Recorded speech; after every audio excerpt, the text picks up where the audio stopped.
국립현대미술관과 프랑스 까르띠에 현대미술재단이 공동 주최하는 이번 전시는 2025년 7월 13일까지 뮤익의 30여 년 작품 세계를 전반적으로 조명하는 아시아 최대 규모의 회고전입니다. 롬 뮤익은 1958년 호주 멜버른에서 태어난 현대 조각가로 영국에서 활동하고 있는 극사실주의 조각가입니다. 그의 부모는 독일에서 이민 온 독일계 호주인으로 장난감 제조업을 했는데요. 이로 인해 어린 시절부터 그는 모형 만드는 방법을 배웠고 이는 그의 예술적 경력에 큰 영향을 미쳤습니다. 그는 어린 시절부터 인형, 꼭두각시, 모형을 만드는 데 관심을 보였고 특히 디자인과 조각에 대한 열정을 가지고 있었으며 아버지의 영향을 받아 장난감을 만드는 일에 뛰어들었습니다. 1980년대에 이르러 그는 어린이 TV 프로그램인 세서미 스트리트와 플래그락에서 일했으며 영화와 텔레비전 분야에서 마케팅과 소품을 제작하던 그는 1996년 작가 폴라 레고의 의뢰로 조각 피노키오를 만들며 본격적인 예술활동을 시작합니다. 1년 후 죽은 아버지가 런던 왕립미술원에서 열린 전시에서 주목을 받으며 국제적인 명성을 얻게 되는데요. 2001년에는 소년이 제49회 베니스 비엔날레에 출품되었습니다. 뮤익의 개인전은 북미, 유럽, 남미, 동아시아 등 전 세계 주요 미술관을 순회하며 소개됐고 작품들은 캐나다 국립미술관, 빅토리아 국립미술관, 테이트, 휴스턴 미술관, 까르띠에 현대미술재단 등 다수의 공사립 미술관에 소장되어 있습니다. 마스크라는 작품은 아마도 우리에게 가장 잘 알려진 작품 중 하나가 아닐까 생각합니다. 과거 2021년 리움미술관 재개관 전시회에서도 선보여서 우리나라의 룸 뮤익이라는 이름을 알린 작품이기도 한데요. 마스크2는 실제 크기의 4배에 가까운 크기로 제작된 룸 뮤익의 자화상입니다. 세점의 마스크 시리즈 가운데 두 번째로 제작된 작품으로 전통적인 초상 조각을 독창적으로 재해석한 사례라고 할 수 있습니다. 이 작품에는 뮤익 특유의 사실성과 비현실성이 절묘하게 균형을 이루고 두 상의 형태는 받침대와 맞닿으며 눌려 있는데 이 표현의 설득력은 대단합니다. 살짝 열린 입에서 숨소리까지 들릴 것 같습니다. 그러나 작품을 뒤에서 바라보면 정면에서 보았던 얼굴은 가면에 불과하다고 느낄 것입니다. 머리 안쪽은 텅텅 비어있고 확실하게 존재한다고 느꼈던 얼굴의 실체를 의심하게 되는 순간입니다. 까르띠에 현대미술재단 소장품으로 전신 나체의 중년 여성이 자신의 몸보다 큰 나뭇가지 더미를 힘겹게 안고 있는 모습을 극사실적으로 묘사한 작품입니다. 주름, 피부톤, 근육의 긴장감까지 사실적으로 표현되어 감정과 서사가 조각을 통해 전달됩니다. 이 작품은 룸 뮤익의 다른 작품들과 차별화되는데요. 일상적이고 친근한 주변의 모습을 보여주는 다른 작품들과 달리 나뭇가지와 씨름하는 벌거벗은 여성은 설화나 전설 속에 존재하는 상상의 대상들을 떠올리게 합니다. 그런데 뭘 하고 있는 걸까요? 자신에게 주어진 힘든 과제를 수행하는 모습일까요? 감당하기 힘든 짐과 책임을 떠안고 살아가는 인간을 상징하는 걸까요? 우리는 알 수 없습니다. 지친 듯한 표정과 상처, 평범한 중년 여인의 몸매, 작품 하나하나 감상하면서 많은 생각을 하게 만드는 작품입니다. 이번 개인전에서 가장 큰 규모의 작품으로 감상하는 위치에 따라 다른 모습을 보여주는 작품 중 하나입니다. 침대 해설을 통해 우리는 롬 뮤익 작품의 핵심적 특징을 단번에 마주하게 되는데요. 이 인물은 놀라울 정도로 생생합니다. 단순히 형태와 세부를 정교하게 조각했기 때문만이 아니라 실제 인물의 정신을 상기시키는 힘을 지니고 있기 때문입니다. 침대에 누운 여성은 실제로 사고하는 사람, 감정을 지닌 사람으로 보입니다. 뮤익에게 주제와 작품의 크기는 별개의 고려사항이 아닙니다. 이 작품이 거대한 인물의 이부자리와 베개까지 포함한 대형 조각이 된 것은 철저하게 의도된 것입니다. 관객은 인물에게 가까이 다가갈 수 있지만 그녀는 마치 우리가 보이지 않는 것처럼 먼 곳에 시선을 둡니다. 우리의 존재가 그녀에게 방해가 되지 않는 것처럼 느껴져 안도감이 들고 덕분에 관객은 작품 속 인물의 생각을 천천히 관찰하고 상상할 수 있습니다. 작품의 디테일이 엄청난데요. 지금까지 롬 뮤익 작품이 50점을 넘지 못하는 이유도 여기에 있어 보입니다.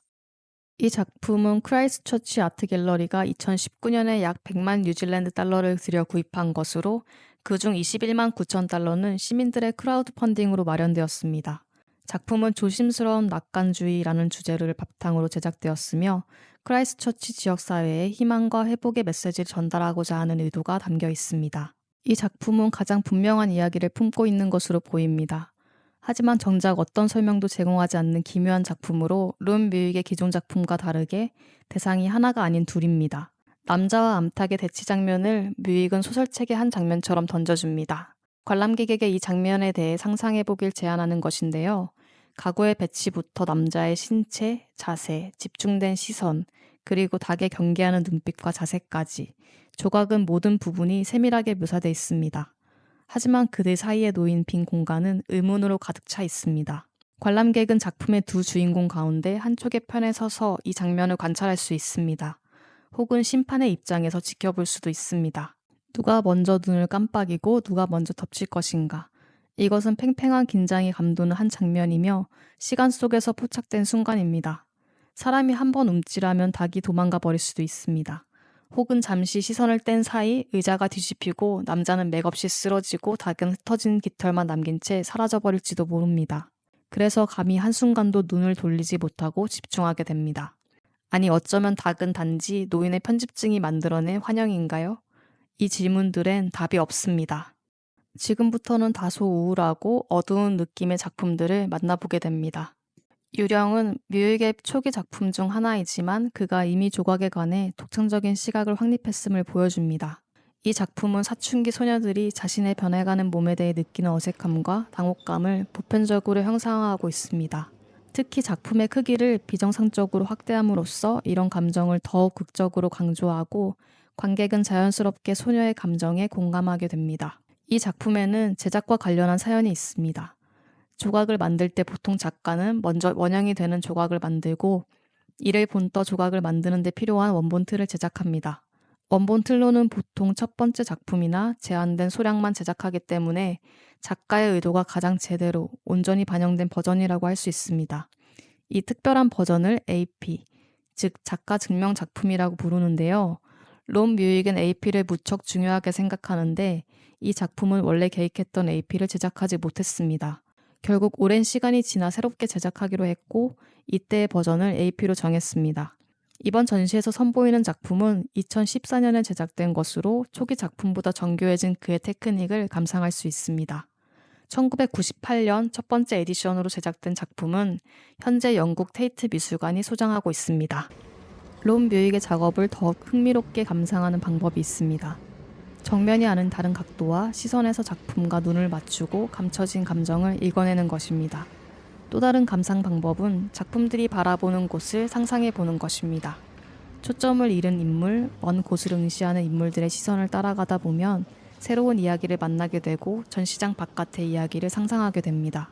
젊은 연인은 정면에서 보면 10대 남녀가 비밀스럽게 속삭이는 모습입니다.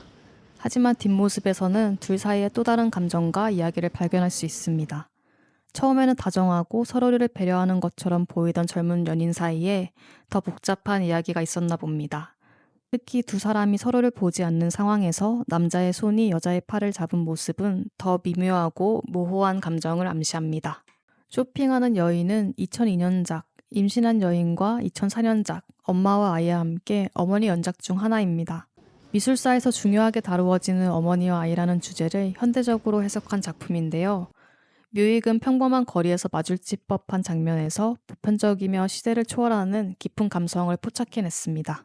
여성은 커다란 외투 아래 아기를 아기띠로 안고 있는데 묵직한 장바구니의 무게가 그녀의 두 손을 파고듭니다. 아기의 작은 손가락은 간절하게 여성의 가슴 위에 얹혀 있고 그녀의 시선을 붙잡고 싶은지 고개는 뒤로 젖혀져 있습니다. 그러나 여성은 생각에 잠긴 채 다른 곳에 신경을 쓰고 있습니다. 우리는 그게 무슨 생각인지 모르지만 공감할 수는 있습니다. 롬 뮤익은 여성들이 감내하는 출산과 육아, 가사 노동의 고단함을 이 한 장면으로 세심하게 묘사합니다. 현실 속 주변 인물과 그들이 처한 상황을 저절로 떠올려 보게 하는 작품입니다.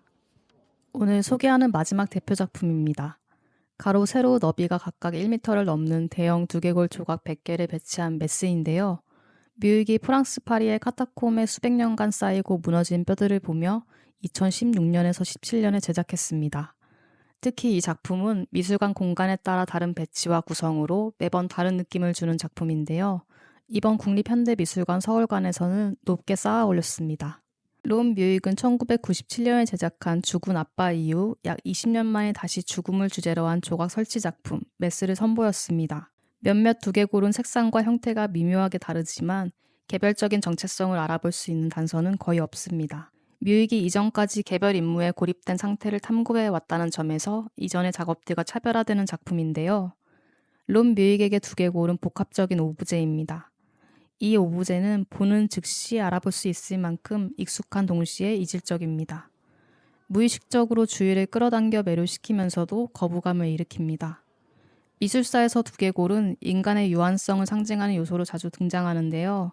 삶의 덧없음을 상징하는 메멘토 모리, 즉 죽음을 기억하라라는 개념과 연결되면서 죽음에 대한 보편적인 상징으로 여겨져 왔습니다. 대중문화에서 흔히 볼 수 있는 이미지이며 고고학적 발견과도 연결됩니다. 하지만 이 작품에서 중요한 것은 군집으로서의 강렬한 존재감입니다. 영어로 메스는 더미, 무리, 군중을 뜻하며 종교적 의식을 의미하기도 합니다. 이 다의적 제목을 생각하며 두개골 사이를 거닐면 죽은 자에 대한 경외에서부터 역사적 비극에 대한 추모까지 점점 더 확장되는 작품의 의미를 느낄 수 있습니다. 관람객이 작품 속으로 몰입하는 새로운 방식을 탐색하는 계기가 됐다는 점에서 메스는 뮤익의 예술적 여정에서 전환점이 되는 중요한 작업으로 평가받습니다. 이번 전시는 롬 뮤익이 조각이라는 매체의 연구와 장르적 한계를 극복해 나가는 것은 물론 그의 예술적 여정을 한눈에 볼 수 있는 기회입니다. 현대 조각의 변화와 흐름을 이끌며 인간에 대한 깊은 통찰과 철학적 사유를 일깨워준 그의 조각 여정을 경험하는 시간이 되길 기대하겠습니다. 오늘도 영상 봐주셔서 감사합니다. 저는 다음에 다른 전시로 다시 찾아오겠습니다.